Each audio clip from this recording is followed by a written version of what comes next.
정보가 있는 시사 토크쇼 장윤선의 팟짱.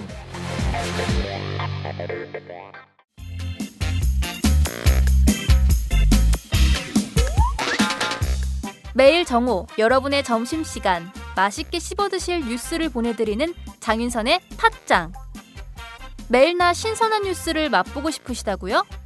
보수 언론이 대충 훑고 지나간 뉴스 그 이면의 진실을 알고 싶으시다고요? 그렇다면 여러분의 곁에 장윤선의 팟짱이 있습니다. 좋아요와 구독하기로 응원해주세요. 포털사이트 검색창에서 장윤선의 팟짱을 치거나 모바일 앱스토어에서 팟빵 클릭 후 장윤선의 팟짱을 들러주세요. 요거 재밌네 할 때는 과감하게 좋아요를 눌러주세요. 여러분의 꼼꼼한 사랑이 팟짱을 키웁니다. 장윤선의 팟짱 애청자 여러분, 좋아요와 구독하기 꼭 부탁드립니다.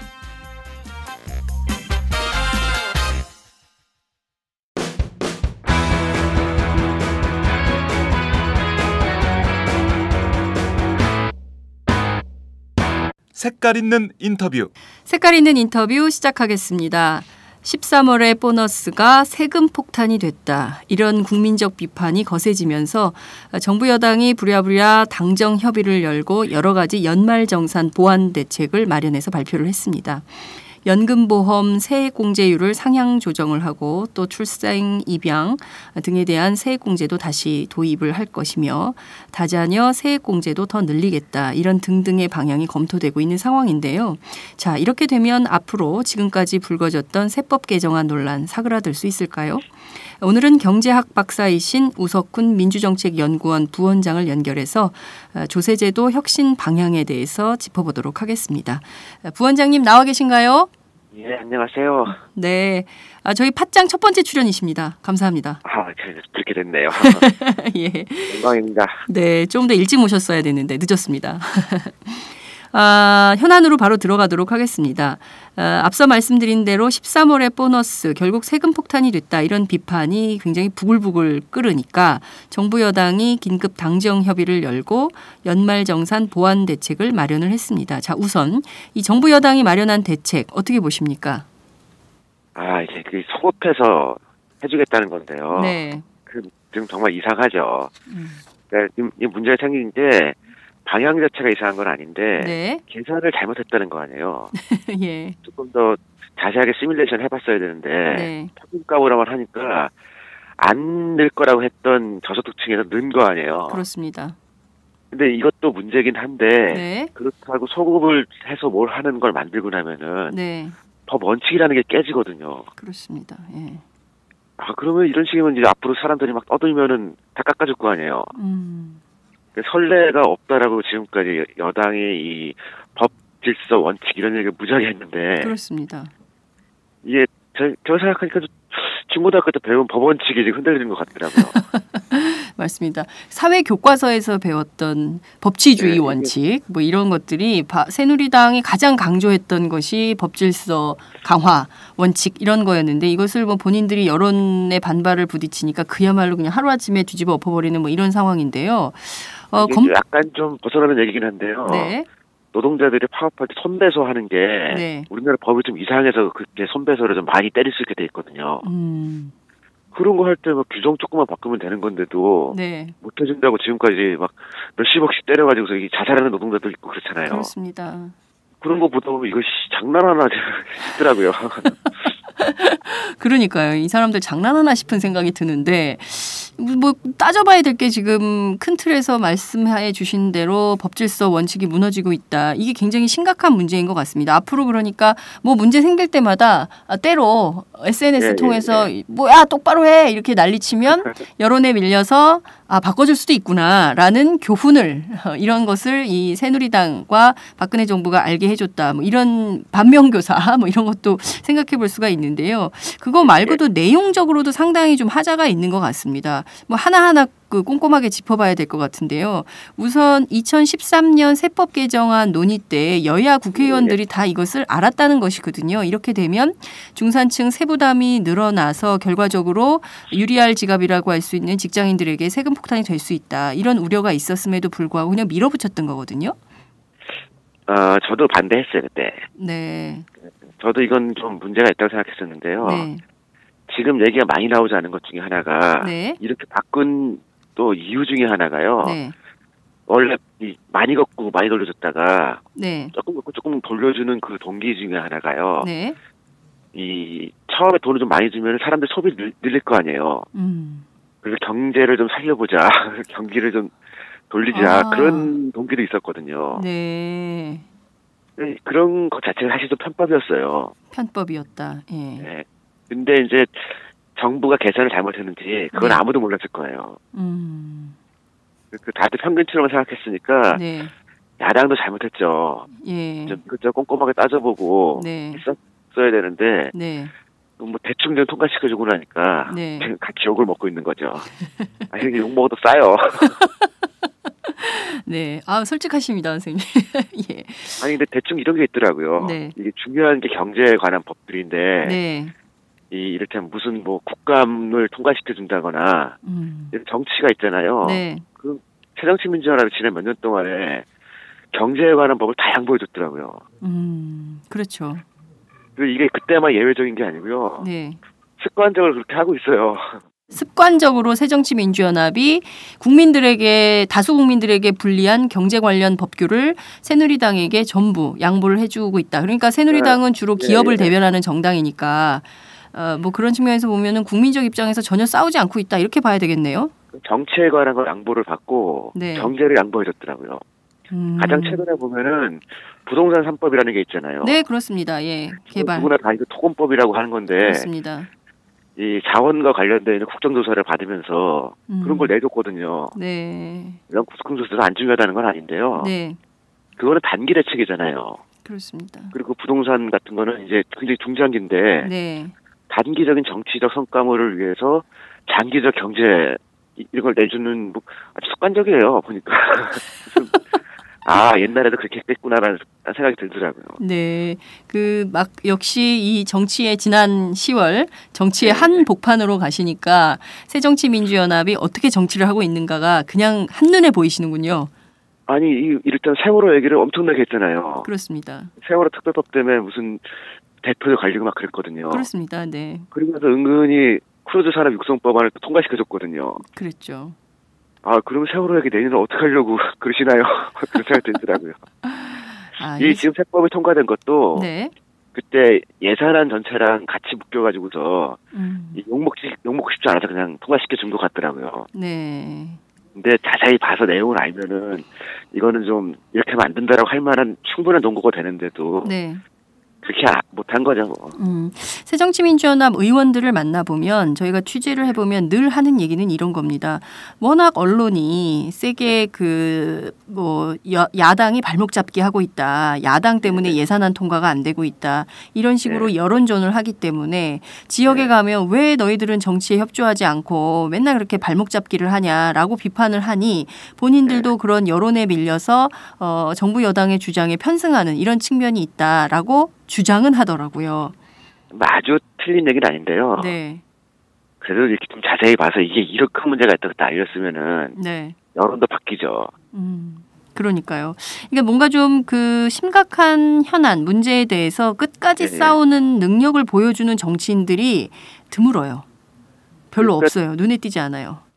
경제적으로 유능한 야당이라는 이미지도 없고 그렇죠. 실제로 보니까 또 몇 사람 없더라고요. 경제학하는 사람들이. 경제 전문가가 없어요. 저희가 섭외하기가 너무 힘들어요. 실제로 몇 사람 없더라고요. 네, 맞아요. 경제적으로 유능한 정당이 돼야 집권 가능성도 열리는 건데요. 경제 전문가들이 당에 너무 없다 이런 생각이 좀 들더라고요. 손에 꼽잖아요. 그러면 지금 이 세법 같은 경우는 전문적인 세무사 한 명만 있었으면 되는 거거든요. 세무사가 없어요. 이 당 안에 세무사가 없어요? 네, 없어요. 아니 설마요. 그래도 제1야당인데 전체 직군을 대표해서라도 한 명이 있지 않을까요? 경제학 박사는 몇 분 있고 그다음에 관료 출신들이 경제 관료들이 조금 있거든요. 네. 근데 정작 세무사가 없어요. 아, 이게 정말 심각하네요. 이러니까 이분들이 국정 운영을 준비하고 있다 이렇게 보기도 좀 어렵겠어요. 변호사가 굉장히 많은데 변호사가 제일 많죠. 그 외에 이제 그러니까 없는 게 세무사만 없는 게 아니고요. 네. 소위 엔지니어들도 별로 없어요. 과학 관련된. 이공계가 아주 드물고. 네. 그러다 보니까 이제 이런 좀 기술적인 분석을 해야 되는 게 있으면은 네. 굉장히 어렵죠. 뭐 저희가 세법 개정안 논의하다 보니까 새정치민주연합의 현재의 심각한 문제점을 더 우선 앞서서 얘기를 하게 되는 어려움이 좀 있는데요. 자, 다시 세법 관련된 논의로 가보도록 하겠습니다. 우선 이 논의 2013년 세법 개정안이 논의될 당시 소득공제를 세액공제로 바꿔야 한다. 그리고 이것은 저소득층의 세부담을 줄이고 고소득층의 세부담을 늘리는 방안이다라고 주장을 했습니다. 따라서 이것이 그런 어떤 대의가 좀 대의적 차원에서 좀 통과된 측면도 있는데요. 막상 말씀하신 대로 해보니까 저소득층 포함해서 중산층에게 오히려 세금 폭탄이 되는 이런 것인데 이조차도 시뮬레이션조차 제대로 안 해보고 이렇게 해버린. 그래서 오히려 지금 사후 약방문격으로 이렇게 다시 뭐 소급 적용한다, 뭐 별별 얘기들이 나오고 있는 이런 상황인데요. 자, 우선 소득공제를 세액공제로 바꾼 이것은 잘한 것입니까? 기본적으로는 이게 좀 위아래 형평성을 따져보면요. 네. 이게 가는 게 맞긴 해요. 네. 그리고 좀 더 길게 보면은 네. 이 연말 정산이라는 것 자체가 없어져야 돼요. 그러니까 이 많은 것들이 기본 복지로 들어가고 네. 이를테면은 뭐 애들 키우고 누가 배우자 있고 이런 것들이 다른 데는 돈이 오면은 이 세제에서 다시 이 정산할 필요가 없잖아요. 네. 그래서 보니까 미국이나 스웨덴 같은 데도 이런 제도가 있긴 한데 금액 자체가 얼마 안 돼요. 우리처럼 뭐 100만 원 넘고 이러진 않는다는 거죠. 네, 기본복지에서 다 해줬으니까. 네. 이를테면 뭐 육아와 관련된 것도 다른 데서 돈을 다 줬는데 여기서까지 또 이렇게 해줄 필요가 없잖아요. 형식적으로 있긴 한데 한국처럼 이게 뭐 주니 안 주니 그러면서 국가적인 문제가 되는 나라가 없어요. 그렇습니까? 일본은 어떻습니까? 일본도 비슷하더라고요. 네. 그러니까 이 제도는 있지만 이게 뭐 13월에 보너스라는 말 자체가 나오는 게 비정상적인 거예요. 네. 그러니까 신용카드 같은 거 많이 쓰게 하고 뭐 이런 다른 정책 목표가 있었던 거 아니에요. 사실은 그 목표가 끝나면 그 할인이 없어져야 되는데 역사성이 좀 있는 거죠. 그래서 길게 보면은 이거 줄이는 게 맞아요. 네. 맞긴 한데 계산 똑바로 하면서 줄여야지 대충 줄이니까 이제 계산 차고 계산 똑바로 안 하고 막 아무렇게나 하다가 완전히 된통당한 이런 상황인 거다 이렇게 볼 수 있는데요. 말씀하신 대로 우리가 복지국가 보편적 복지국가로 가기 위해서는 증세에 대한 논의를 안 할 수는 없다. 세금 문제 이참에 큰 틀에서 새롭게 조세제도 개혁을 해야 되는 것은 아니냐 이런 주장도 나오는 것 같습니다. 그래서 새정치민주연합 그 기재위 위원들은 이참에 무슨 대국민 토론 기구를 만들어서 뭐 좀 얘기를 해보자 이렇게 주장을 하던데요. 그것이 실효성이 있는 대안이라고 보십니까 우선? 왜안 없죠. 논의를 해볼 수 있는데 지금 증세를 얘기하기에는 조금 빨라요. 왜 그러니까 그렇게 보십니까? 세금을 제대로 걷고 있느냐. 있는 것 내에서 이를테면 우리 흔히 토건이라고 부르잖아요. 지금은 또 이제 뭐 카지노 하겠다는 거 아니에요. 그렇죠. 카지노 이번 또 통과시키 선상 카지노법. 선상 카지노에다 카지노 리조트 뭐 2개 또 하겠다는 거 아니에요. 그런데 들어가는 돈들을 조금 먼저 독재에 쓰고 정돈이 돼서 효과가 되면 그 다음에 증세 얘기를 해도 되는데 이상하게 나가는 걸 그대로 두고 또 증세 그러면은 좀 순서가 아닌 것 같더라고요. 일단 세출이 제대로 되는지 증세에 관한 얘기들을 포괄적으로 해보는 건 맞는데 아직은 조금 빠른 것 같아요. 그러니까 지하경제 뭐 그런 얘기를 또 했지만 사실 그런 거 좀 더 털어도 되거든요. 안 하는 거 아니냐 이런 거죠. 지하경제 양성화 얘기를 박근혜 대통령이 말은 했으나 뭐 그것이 제대로 되고 있는지 전혀 확인도 안 되는 상황에서 정의당 일각에서는 현재 증세를 주장하는 것 같습니다. 이참에 나온 증세는 늘 주장을 해야 돼요. 근데 진짜로 정색을 하고서 이제 제대로 바꾸자라고 하는 게 이 시점인가라는 거는 조금 저는 아닌 것 같더라고요. 자, 그러면 지금 단계에서 증세 논의는 별개로 친다 하더라도 조세제도, 조세정책 어떤 방향으로 혁신되어야 한다고 생각하십니까? 투명해져야 되는데 네. 이 조세에 관련돼 있는 사람들도 이게 일종의 그 특권 같은 뭐 그런 게 있더라고요. 이 제도를 복잡하게 만들면은 세무사한테 가야 되잖아요. 그렇죠. 알아들을 수가 없으니까. 그리고 그걸 그렇게 해놔야 또 이 세무 공무원들한테 뭐라도 생길 거 아니에요.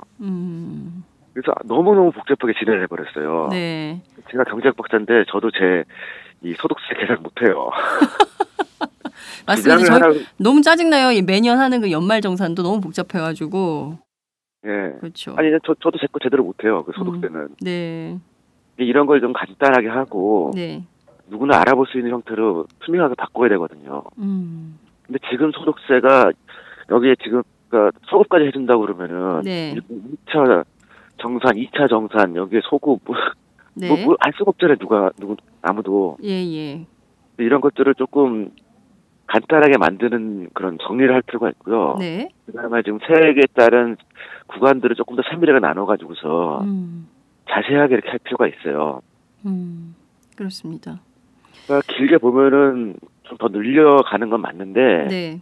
형평성이 안 맞잖아요. 지금 담배값부터 여기까지 사람들이 폭발한 게 그렇습니다. 이 월급쟁이들이나 못 사는 사람들 거만 계속 올리고 자동차세 올리고 그래서 지금 화나는 거 아니에요? 그렇습니다. 없는 주머니에서 더 털어가겠다는 시기니까 이게 강도 아니고서야 이런 정책을 쓸 수 있는 거냐 이런 비판이 나오는 건데요. 앞서 말씀해 주신 대로 제일 큰 문제가 이 조세 형평성. 그러니까 세금은 진짜 그 형평성이 유지가 돼야 되는데 그걸 깨버렸거든요. 일단 재벌 대기업에 대한 법인세 문제 여전히 남아있죠. 그리고 고소득 자영업자들에 대한 그 세금 탈루 문제 계속 있는 거잖아요. 이런 거에 대해서 전혀 손대지 않고 있는 상황인데 이거 좀 어떻게 해야 될까요? 국세청을 강화시켜야죠. 국세청에 조금 더 많은 권한을 주고 네. 프랑스 같은 경우 보니까 80년대, 90년대 네. 국세청 출신인 스타 작가들 좀 나왔어요. 알렌 밍크라는 그런 사람이 우리는 세금을 이렇게 걷는다 그러면서 딱 책을 썼거든요. 네. 그리고 그쪽에 한정적 권한만 간 게 아니고 국민들의 존경도 갔어요. 이를테면 프랑스에서 대형 음식점에서 이 탈세하는 걸 어떻게 잡아냈느냐. 예를 들면 중국집 같은 경우에는 젓가락 수를 셌다. 예. 근데 우리나라 한국 식당에는 그 소주를 팔거든요. 네, 파리에서. 그 병수를 셌다. 그래서 전체 배치를 추산했다. 예. 그런 것도 있거든요. 예. 그러니까 조금 더 그렇게 이상한 것들은 잡아내도 되는데 그건 잘 안 하더라고요. 네. 좀 더 치밀하게 좀 해야 되는데 이런 것들을 그냥 대충 하고 뭐 좀 로비 받거나 아니면은 촌지 받고 대충 뭐 세무공무원들이 눈 감아주거나 이런 일들이 여전히 있다. 이렇게 봐야 되는 거죠. 조세 행정이라는 게 선진국이 갖춰야 되는 인프라 중에 하나거든요. 네. 꼭 무슨 인프라라고 하면 건물이나 이런 것만이 아니라 네. 좀 간단한 몇 가지 원칙에 있어서 누구나 쉽게 예측할 수 있고 네. 좀 투명하고 그런 것들이 일종의 조세 인프라거든요. 그런 거를 조금 더 하면서 그리고 사람들이 이제 세금을 내면 그게 나한테 어떻게 혜택으로 온다라는 걸 인지하면은 네. 증세도 더 쉽게 할 수 있죠. 근데 지금 우리는 납득이 안 되는 게 나는 돈을 내는데 나한테는 도대체 뭐가 오나? 라고 그렇죠. 하는 생각이 들잖아요. 네. 당장 제가 그 어린이집에 애를 보내는데요. 네네. 국공립은 뭐 300번이나 그래요. 밑에 어린이집 가거든요. 들어가기가 어렵죠. 예. 택도 없더라고요. 네. 그러면 저도 세금 꽤 내는데 네. 딴 건 몰라도 국공립 어린이집 좀 늘려주면 나한테 또 세금 내겠다는 생각이 들거든요. 이건 뭐 저는 그냥 민간 어린이집 보내면서 네.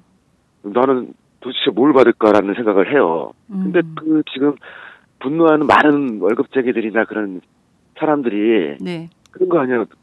내 건 다 떼가는데 네. 나한테 뭘 줘. 맞습니다. 그런 게 투명하게 보이고 세금에 의한 복지가 혜택으로 느껴지고 네. 사회가 좋아진다 생각하면은 네. 세금 내지 말라고 해도 돼요. 그 선진국이 그렇게 해서 우리나라보다 2배 이상 월급을 그러니까 세금을 물고 있는 거거든요. 네. 이 사람들이 뭐 착해서 뭐 그런 게 아니고 이걸 내면 자기의 미래를 보장해주고 등등 뭐가 많으니까 네. 내는 거거든요. 네. 우리는 지금 내면은 이거 갖다가 대기업 연구 개발비로 다 주지 않을까? 아니면 좀 지금 호텔 영업하는데 네. 거기도 뭐 한 1조 준다는 거 아니에요? 그렇습니다. 아니 그냥 무슨 자기가 영업하는 그 호텔에다가 무슨 돈을 왜 주냐? 아니 나는 그런 생각 드는 게 당연하지 않아요. 그렇습니다. 맞아요. 예. 아무 상관없는데 나랑. 네, 나한테 주는 거 아무것도 없고 맨날 자대방에다 퍼놓고 네. 호텔에 퍼주고 뭐 그러면 안 내고 싶죠. 그게 사람이죠. 네. 그렇습니다.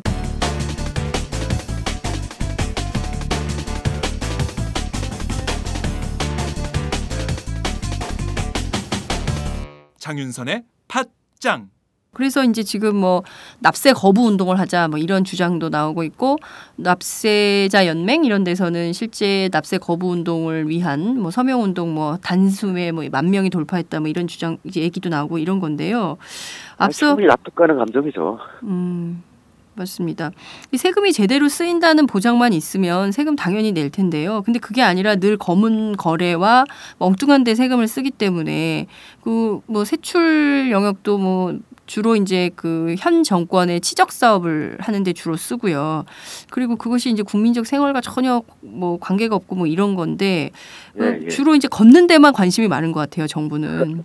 걷는 것도 힘없는 사람들 걸 주로 하시는 거죠. 그러니까요. 예, 주로 힘없고 저항하기 어려운 사람들을 대상으로 걷고 그런데 이런 행태는 좀 어떻게 보십니까? 정부가 이렇게 힘없는 사람들만 약자만 쥐어짜가지고 말이에요. 이렇게 하는 건 좀 어떻게 보십니까? 나쁘죠. 너무 착하게 말씀하시네. 요 시스템에서 제가 보니까 한 가지 문제가 네. 이게 그 자신은 돈을 너무 많이 써서 힘들다. 내지는 뭐 이런 소명을 할 수 있는 기회가 없더라고요. 그러니까 지금 이 세금 내면서 네. 계산하면 딱 프로그램도 딱 나오는 거 아니에요. 네. 나오는 건 좋은데 사람별로 이렇게 상황이 있을 수 있잖아요. 네네. 우리 어머니가 요번에 너무 많이 아프셔가지고 내가 어쩔 수 없이 좀 깎아줘라라든가 네네. 애기가 암에 걸렸다. 그런 걸 어필할 수 있는 절차가 없더라고요. 아, 소명 절차가. 그러네요. 개인별로 약간씩 조정할 수 있는 절차를 두면은 행정적으로 힘들겠지만 사람들이 납득할 수 있는 방법이 더 있을 거예요. 네. 그래서 조금씩 이렇게 개별적으로 이렇게 조정해주는 그런 위원회 같은 게 하나 있으면은 네. 조금 더 선진국 다워 보일 텐데 지금은 그냥 컴퓨터에서 프로그램 짜서 그냥 쭉 넣으면 바로 답당하고 끝 그러잖아요. 그렇습니다. 그거는 무슨 위원회 하나 둬가지고서 네. 일정 요건을 갖춘 사람들은 조금 조정해줄 수 있게 그렇게 하는 게 나을 것 같아요. 아니 이게 지금 세금 얘기하는데 네. 중간에 사람이 들어가질 않아요. 맞습니다. 많은 경우는 위원회 같은 거를 좀 두고 그렇게 해볼 수 있거든요. 우리 행정적으로 복잡해지긴 할 텐데 네. 좀 그런 인간들이 조금 중간에 개입하면 좋겠다는 생각이 들더라고요. 어르신 지적인 것 같습니다. 어떤 세무행정위원회 같은 것이 있어서 거기에서 좀 그 국민적 편익을 고려해서 정책 결정을 할 수 있는 뭐 그런 단위가 있으면 괜찮을 텐데 이건 무조건 다 내야 되는 거니까요. 세금 안 내면 바로 그날로 탈세범이 되기 때문에 그 탈세범에 대해서는 뭐 형량도 높습니다. 얼마 되지 않아도. 지금 뭐 너무 많으면 분납하라는 거 아니에요. 그러니까요. 월부로도 끊어준다고. 이게 야, 백화점 진짜. 할인도 아니고. 예, 정말. 그럴 때 이제 조금 나는 너무 힘드니까 올해만 좀 봐줘라. 그런 게 이제 국민연금 같은 데는 있어요. 국민연금 같은 데는 이제 이렇게 어떤 사정이 있어가지고 내가 못 낸다 그러면은 매년 봐줘요. 기업들은 봐주지 않습니까? 기업들은 로비를 하죠. 기업들은 상당히 많이 봐줍니다. 비과세도 많고요. 네. 세금 우대 정책도 많고요. 그런데 그 개인들, 직장인들, 네. 일하는 개미들에 대해서는 정부가 일체의 봐주기가 없어요. 그래서 이걸 약간 조정할 수 있는 뭐 절차를 좀 두면은 네. 사람들의 불만이 덜했을 거예요. 근데 기계가 계산해서 기계가 딱 던지고서 네. 해 그러고 나면은 전혀 인간적이진 않잖아요. 그렇습니다. 지금 보험 같은 경우, 그러니까 의료보험 건보라고 하죠. 건강보험 네. 같은 경우도 회사에 자기가 잘리잖아요. 네네. 지역 의료보험으로 가야 되는데 그때 사정이 있으면 한 2년 정도 유예를 해줘요. 약간씩 조정할 수 있는 여지들을 지금 두는데 네. 직장인 월급에 대한 세금은 뭐 그런 조정이 전혀 없죠. 그렇습니다. 무조건 내야 되는 거니까요. 그리고 그럼 우리가 알지도 못한 사이에 다 떼버려요. 급여 명세서에. 뭐 좀 조정해볼 여지가 없고 이미 급여 명세서에 세금을 다 떼가지고 딱 실수령액을 주기 때문에 왜 이 세금을 제가 내야 되는지, 우리가 왜 이런 세금을 이만큼 내야 되는지에 대해서 뭐 토를 달 여지가 없습니다. 하여간 지난번에 세법 개정안은 네. 증세가 맞고 네. 그냥 조삼모사였거든요. 조삼모사였다. 먼저 좀 들까 대신 나중에 좀 더 내라. 지금 하는 것도 기본적으로 조삼모사예요, 이게. 네. 원숭이 취급들을 하고 있는 거죠. 국민을 원숭이 취급을 하고 있는 거죠. 이게 설명하는 과정도 없고 입법할 때도. 네. 근데 이거는 좀 야당이 좀 소리 들어야 돼요. 너무 쉽게 통과시켜주고. 네. 엄살만 피우니까 정부에서 시뮬레이션도 제대로 안 한 거 아니에요. 좀 꼼꼼하게 저기가 본다 그러면 자기들도 꼼꼼하게 해왔겠죠. 네. 우리가 그 방학 때 방학 숙제할 때요. 네네. 개학날 전날 하잖아요. 그렇죠. 왜냐면 아무도 검사 안 할 거니까. 그렇죠. 선생님도 힘드시니까 이제 봄방학하고 그게 끝나니까. 뭐 아무도 검사 안 하고 그게 성적에 반영되지도 않거든요. 네. 어떻게 보면은 그 숙제 한 사람이 순진한 거죠. 근데 지금 이게 국민의 세금에 관련된 거를 네. 방학 숙제 몰아서 하는 것처럼 한 거 아니에요. 평균값으로 놓고선 6천, 7천 정도 되는 사람이 좀 더 낼 거다. 예. 근데 뭐 2,500, 3천 내는 사람도 지금 더 낸 거 아니에요. 그렇습니다. 거의 뭐 초등학교 과학 숙제 해오듯이 공무원들 그렇게 한 거죠. 근데 이래도 되는 겁니까? 이런 사람들한테 정말 나라를 맡겨도 되는 것인지 진짜 너무 열받는 상황인데요. 그 앞서 말씀하신 대로 그 경제의 원리가 있었다. 그러니까 많이 걷고 많이 돌려주는 방식에서 조금 걷고 조금 돌려주면 어찌됐든 좀 이게 그 경제 활성화가 되지 않겠냐라는 기대가 있어서 편법적으로 이런 걸 만들었다라고 하셨는데 실제로 경제 활성화하고는 아무 상관이 없는 것 같습니다. 상관은 없죠. 없는데 이것도 자꾸 성과를 내라 그러니까 네. 세법 개정 등 해서 경제 활성화 한 줄 들어갔을 거예요. 공무원 몸소. 한 줄. 네, 한 줄 들어갔을 거예요. 이게 언제부터 이런 편법이 있었냐면요. 네. 2008년도에 글로벌 금융위기 하면서 네. 이명박 정부가 쓰는 그해 지출분도 상반기에 조기 집행하라고 막 그런 걸 했었거든요. 네. 아니 쓸날 써야지. 몰아서 쓰라는 거 아니야 앞쪽에. 네. 같은 정신이에요 그게. 그러니 이게 지금 나라가 이렇게 돼도 되는 겁니까 진짜? 국민들이 억울하죠. 정말 억울해요. 그래서 이제 국민들이 시민단체 만들거나 네. 모여서 목소리를 내는 건 좋은 일이에요. 왜냐면 제도라는 건 한 번에 좋아지지 않고 네. 완벽하게 나오는 건 아니거든요. 네. 그러니까 계속해서 이 불만을 얘기하고 네. 그때마다 조금씩 고치면서 가는 수밖에 없어요. 사실 이건 저는 좋은 일을 생각하는 게요. 네. 어처구니 없는 일이 벌어졌지만 네. 가만히 있으면 안 돼요. 어떻게 해야 됩니까? 네. 아까 납세 거부라도 좀 한다고 하고 네. 선언하고 저는 그거 잘하는 거라고 보거든요. 네. 그러니까 지금 이렇게 뭐라도 좀 하겠다고 그러지. 네. 안 그러면 이제 그다음에 안방 집부적까지 내놓을 거예요. 정부에서. 네. 정말 끔찍한 지경으로 가는 것이 아니냐 이런 참 답답한 마음이 좀 드는데요. 네. 중요한 건 앞서 지적해 주신 대로 야당의 역할인 것 같습니다. 이렇게 엉터리 이 세법 개정안 갖고 오면 이것을 좀 단칼에 잘라서 요소 지적되는 문제들이 있으니 이거 좀 다시 해라라고 비판을 하고 뭐 새로운 안이 올 때까지 계속 버티고 뭐 이렇게 싸워야 되는데 실제로 야당이 갖고 있는 세법 개정안의 대안이라는 것도 별로 없는 것 같아요. 네, 버티기를 할 때 네. 이 계산을 제대로 해오라고 자꾸 꼼꼼하게 지적하면요. 네. 법안 원안이 좋아져요. 그렇죠. 근데 그냥 버티니까 시간만 가고 좋아지지 않은 거죠. 아무것도 안 하고 이런 것들을 조금 더 자세하게 보고 그렇게 네. 해야 돼요. 그런데 지금 상태에서 이제 2월 국회에서 이 세법 개정안 논의를 하게 될 텐데요. 그리고 이제 민주정책연구원은 아무래도 이제 새정치민주연합의 그 싱크탱크 아닙니까? 그러면 나름대로 이 세법 개정안에 대한 대안을 마련해야 되는 입장에 있을 것 같기도 한데요. 어떤 방향으로 만들어져야 새로운 개정안이 말이죠. 어떤 방향으로 가야 된다고 보시는지요? 좀 굉장히 개인적인 생각인데요. 네. 저는 소급은 안 된다고 일단 생각하고요. 소급하면 안 된다. 네, 그거는 경제 제도를 넘어서 네. 법 위반에 관한 얘기예요. 법이라는 게 이렇게 소급해서 이렇게 하면은 네. 그때는 편하지만 수많은 문제가 생기거든요. 그래서 지금 계산이 잘못됐지만 잘못돼서 나온 사람들이 그 불이익이 네. 개인이 받는 수밖에 없거든요. 그래서 이거는 이를테면은 여당과 야당이 잘못해서 네. 개인이 금전적 손해를 본 거 아니에요. 네. 그 영원한 기억으로 남기고 그 다음에 이 문제가 되는 것들은 네. 좀 조정할 필요는 있다고 생각하는데 네. 저는 소급은 좀 아니라고 생각해요.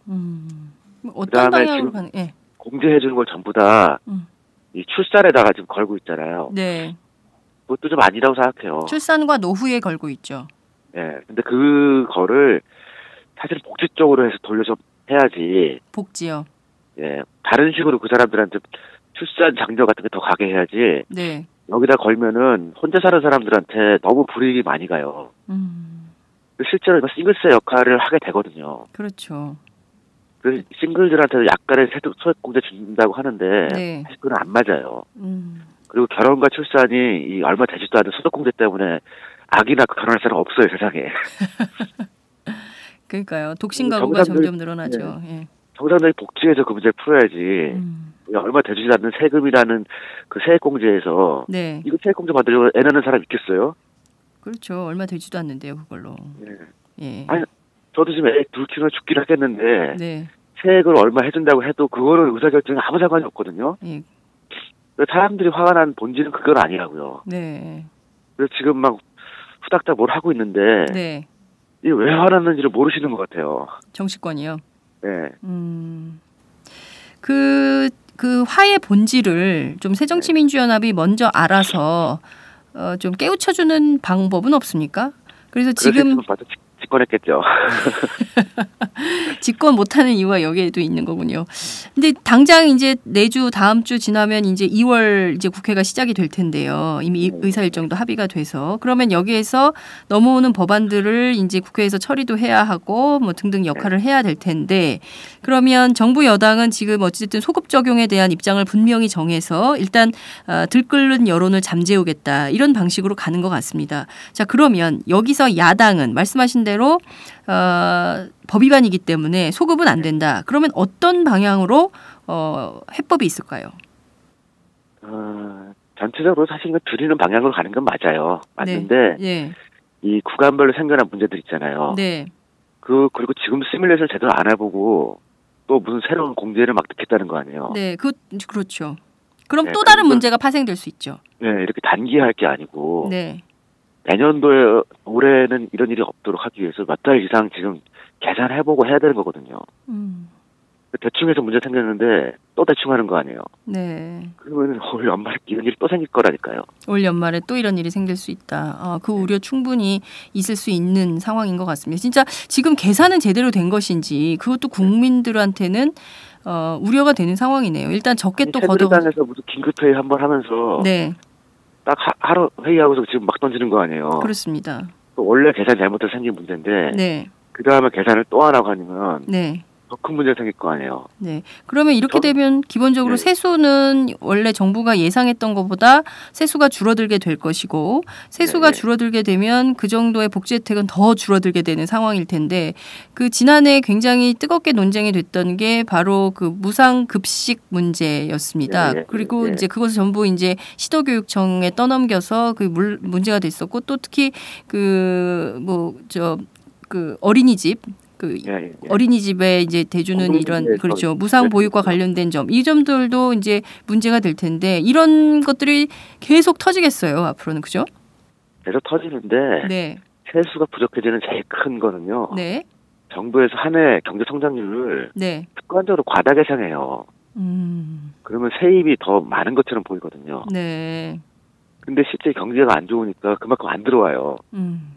그래서 지금은 세출을 위해서 세입을 일부러 부풀려서 계산하는 거라고 할 수밖에 없거든요. 예.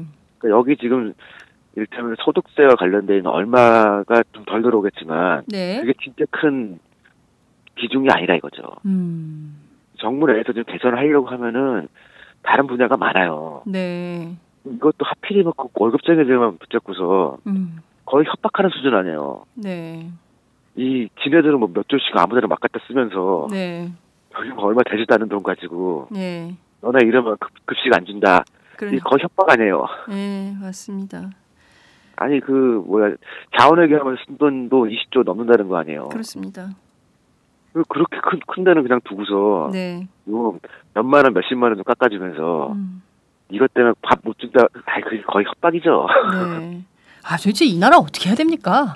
네? 정말 답답해서 살 수가 없어요. 이게 정말 이게 따지고 들면 이게 뭐 한두 가지 문제가 아니어가지고 이거를 그냥 봐 넘기기 어려운 수준까지 이르는 것 같다라는 생각이 좀 드는데 사실 이게 국민들이 할 수 있는 것도 별로 없어요.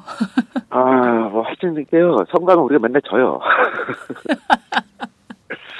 저쪽이 선거 너무 잘해요. 네. 그러니까요. 경제적으로 유능한 정당 모든 분야에서 좀 유능한 정당이 돼야 되는데 유능하지 못한 정당이어서 참 그게 문제가 더 많은 것 같다라는 생각이 좀 들기도 하는데요. 자, 그러면 저는 개인적으로 지금 네. 다른 모든 걸 떠나 소급을 한다는 거는 네. 지금 말이 안 되는 거예요. 그거는 있을 수 없는 일이 지금 네. 2, 3일 동안에 여론을 피해가 벌어진 거거든요. 경제학적으로 보면 그거는 저는 좀 아닌 것 같아요.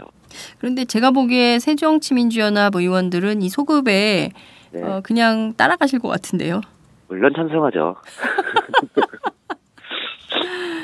아, 계산을 잘못하는 게 이것만 잘못하는 게 아니거든요. 네. 오히려 계산을 제대로 한 적이 별로 없어요. 그러니까 물론 또 하자고 그러면 같이 하겠죠. 네. 그리고 저한테는 의견을 안 물어봐요. 에?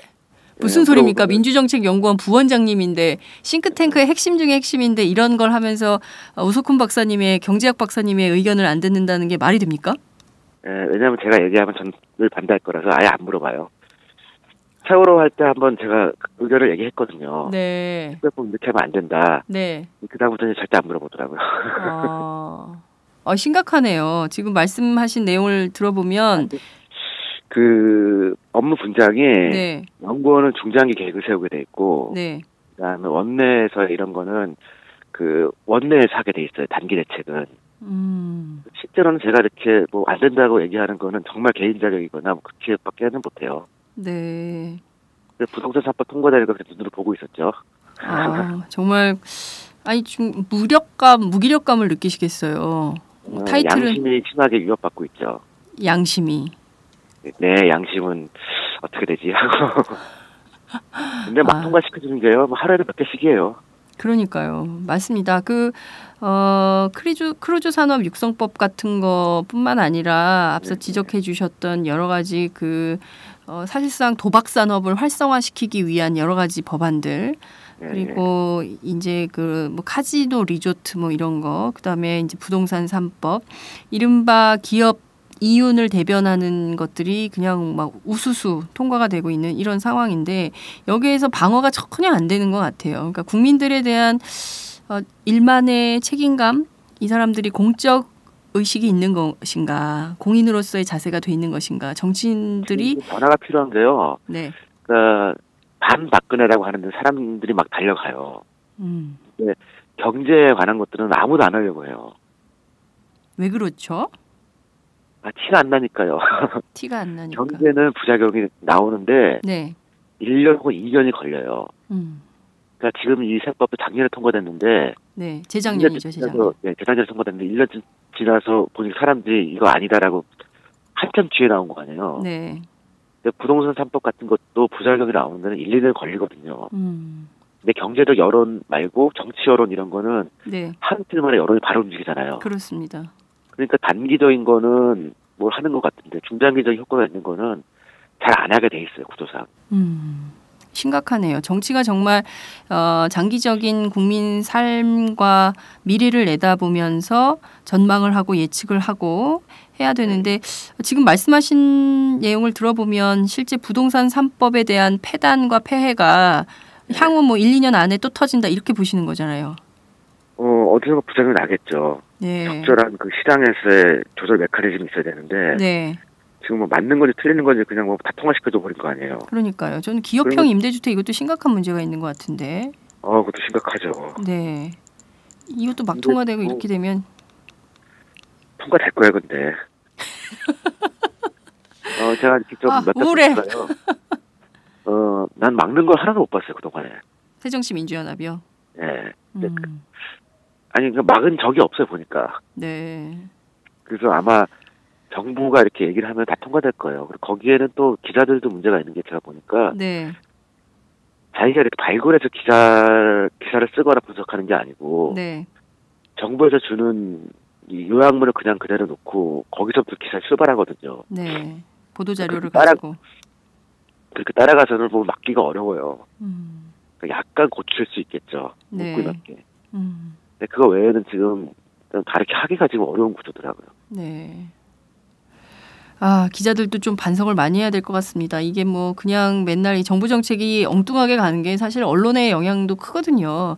언론이 제대로 된 감시, 비판 역할을 하지 이런 얘기가 있어요. 이번에 이 세법 개정안 관련해서 13월에 보너스가 왜 이렇게 세게 됐을까? 이것은 이 해당되는 여기 금액대, 그러니까 5,500에서 7천만 원대의 임금이 형성돼 있는 기자들이 보수 언론에 많다는 거예요. 그래서 조중동을 비롯한 경제지들이 적극적으로 들러붙는 이유는 자기들 문제이기 때문에 그렇다. 이런 언론의 분석도 있긴 합니다.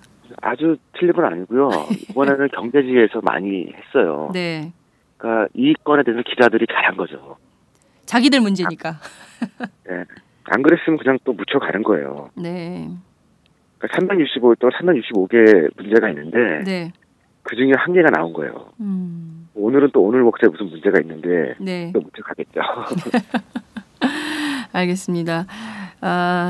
최근에 이제 뭐 불황 10년 경제 전망 어둡게 IMF 세대들이 이게 우리가 IMF 겪은 세대로서 정말 침울한 20대를 보냈는데 앞으로도 또 꺼지지 않는 불황이 계속 간다, 장기 불황이 이어진다니까 그야말로 암담하다 이런 얘기들을 하던데요. 선생님께서 보시기에는 어떻습니까? 올 한 해 이렇게 뭐 세법 때문에 소란이 됐지만 경제 전망 굉장히 우울하게 나오고 있거든요. 우울하죠. 뭐 제 주변 사람들 그래요. 그냥 네. 올해는 이제 머리 받고 네. 조용히 마음에 돌을 닦으면서 살아야 된다. 괜히 뭐 이렇게 하지 말고 네. 살아있으면 감사하면서 살자. 올해는 월급이라도 나오면은 그래도 이게 나오는 게 어디냐 하고 감사하고 네. 수가 없어요. 근데 이럴 때 뭐를 무리하게 결정을 하면은 네. 그 결정이 정말 자신을 몇 년간 힘들게 할 거예요. 알겠습니다. 또 이 불황 때 이렇게 네. 뭐 사라, 뭐 하라 그런 유혹이 많거든요. 집 사라 뭐. 네. 그러니까 마케팅이 가장 많아지는 데가 물건이 안 팔릴 때 아니에요. 물건이 잘 팔릴 때는 마케팅 별로 안 하잖아요. 알아서 잘 사는데. 네. 안 팔리면은 막 떨이 한다 그러고 이런 폭탄 세일 없다 그러고 막 그럴 거 아니에요. 그렇습니다. 그래서 불황인데 그 불황이라고 해서 아무런 유혹이 없는 건 아니죠. 경제가 좀 나아져야 좀 호주머니가 든든해져야 뭐 소비도 촉진이 되고 이럴 텐데 말씀해 주신 대로 그냥 살아있음에 감사하며 살아야 되는 1년이 된다고 생각하니까 1월 초인데 1월인데요. 네. 앞으로 11개월이 암담하다 이런 생각이 좀 들기도 합니다. 그래서 1월 달부터 자기 지출을 잘 정리하면은 연말에는 또 좀 주머니가 두둑해질 수도 있죠. 네. 알겠습니다. 근데 1월부터 대충 살면은 연말이 아주 갑을 받아야 되나 막 그런 네. 고통스러운 시간이 되겠죠. 그것도 뭐 5월에서 6월 사이에 뭐 월급 통장에 소급 적용해준다라는 얘기가 있으니까 또 사람들이 살짝 기분이 업되고 있었는데 그마저도 좀 제대로 되기 어렵다고 생각하니까 더 우울해지는 거 아닌가라는 생각이 좀 들기도 합니다. 예. 근데 이제 기본적으로는 그러니까 조삼모사예요. 그리고 네.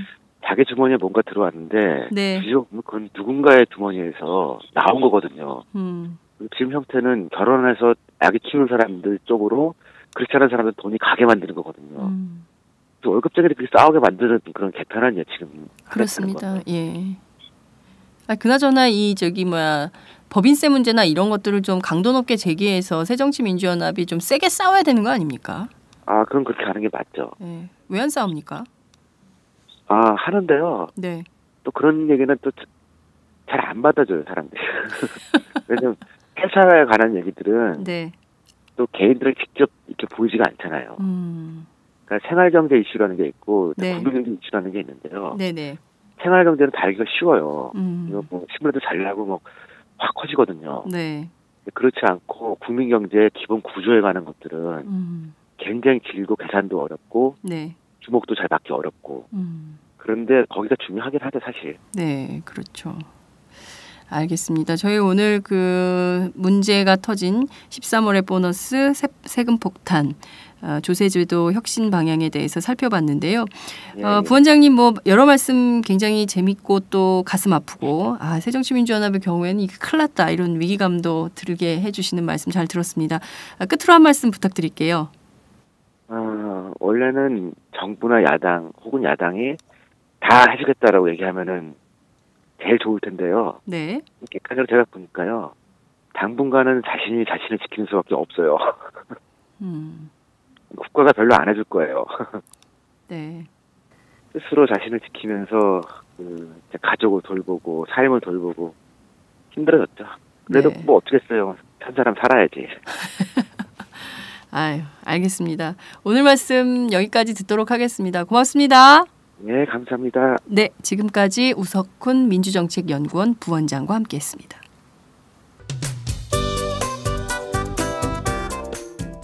안녕하세요. 장윤선의 팟짱 애청자 여러분. 저는 김병기입니다. 전에는 편집국장이었는데요. 지금은 10만인 클럽 회원이자 본부장 맡고 있습니다. 그런데 10만인 클럽이 뭐지? 이렇게 궁금해하시는 분들 많으실 겁니다. 오마이뉴스에 자발적으로 구독료를 내는 시민들의 모임입니다. 지금 매월 후원해주시는 분이 몇 명이죠? 8,000명이요. 그럼 앞으로 몇 명을 모아야 합니까? 10만 명이요. 참 갈 길이 멉니다. 그런데 조중동 구독자는 많게는 100만. 이래서 진보 언론 살아남을 수 있을까요? 10만인 클럽 후원으로 만들어지는 팟짱 응원하고 싶으시다고요? 지금 전화주세요. 02-733-5505로 전화하셔서 내 손번호 274를 꾹 누르세요. 오마이뉴스 기사의 모든 기사 하단에 동그란 주황색 배너를 누르셔도 됩니다. 여러분들의 참여로 팟짱이 웃음소리 더 커질 수 있습니다. 감사합니다.